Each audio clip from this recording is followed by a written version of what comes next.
Ya pemirsa, dikarenakan perjanjian kerjasama dengan pemerintah Kabupaten Ogan Ilir telah berakhir di tahun 2024. Layanan kesehatan untuk BPJS Masyarakat Miskin atau BPJS Kesehatan untuk sementara waktu di-stop atau dinonaktifkan pemerintah Kabupaten Ogan Ilir.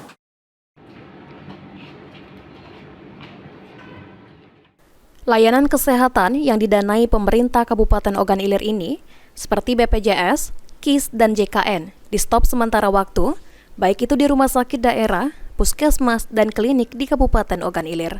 Kepala Dinas Kesehatan Kabupaten Ogan Ilir, Hendra Kudeta, membenarkan adanya pemutusan atau stop sementara waktu pelayanan kesehatan BPJS untuk warga tidak mampu yang didanai pemerintah Kabupaten Ogan Ilir.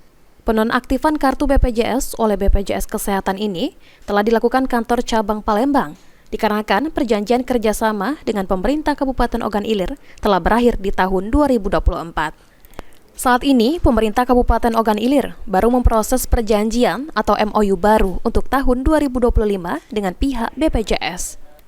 Hendra memastikan dalam waktu dekat ini dapat segera diproses dan diaktifkan kembali untuk masyarakat yang tidak mampu.